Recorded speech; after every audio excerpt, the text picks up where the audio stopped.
Okay, so we're going to go ahead and go over this final problem, the final friction problem that you have in your packet.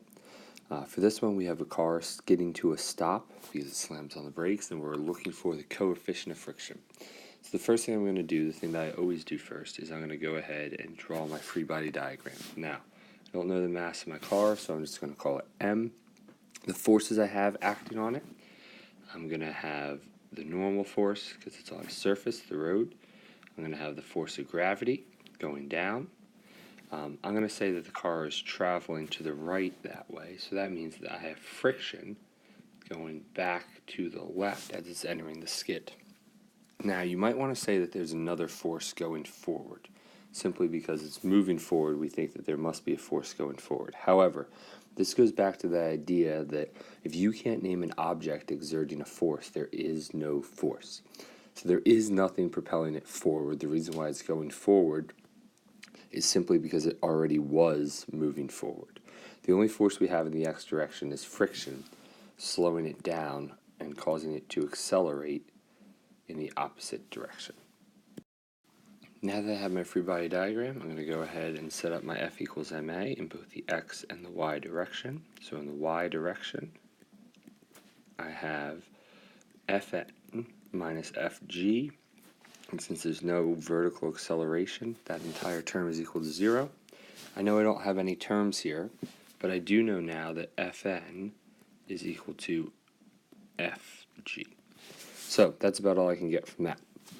I could also substitute in for Fg like we normally do and say Fn is equal to mg. So I'm just going to leave that there like that. Again, the only number we really know there is the 9.8, but I'm not going to bother to put in for that.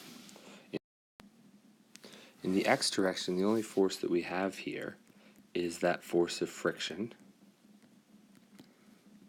So that's going, and I'm going to say it's negative because it's going to the left, and that's going to be equal to ma.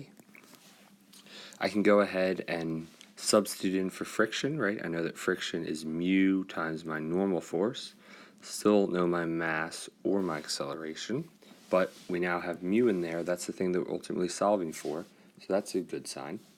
So I'm going to go ahead then and make that move, plugging in mg for my normal force, so negative mu mg equals ma. So we still need some things to be able to finish this, and the one thing we need, and you probably have picked up that you can find this, is our acceleration. Okay, so we have some information there about our acceleration. We have some kinematics information, so we can use that to find our acceleration. So I'm going to go ahead and do that. So thinking about my setup here, I'm initially traveling at a speed of 8 meters per second. My final speed here is going to be 4 meters per second, and I know that this happens over a distance, or displacement here, of 3.5 meters. So I can go ahead now and solve for my acceleration. I'm going to use the Vf squared equals Vi squared plus 2a delta x equation to do this. And so I have 4 squared equals 8 squared plus 2 times a times 3.5. So 16 equals 64 plus 7a. I can subtract the 64 from both sides, and I get 48 equals 7a. So my acceleration, negative 48 equals 7a. So my acceleration is just going to be negative 6.86 meters per second squared. Now that I have that, I can plug that in right here. Going back to my max equation, the other thing I can do, you might have noticed this before, there's an m on both sides, so those m's divide out, cancel out. And so what I'm left with here is negative mu, and I'm going to plug in that number for g now, times 9.8, is equal to negative 6.86. I divide both sides here by 9.8.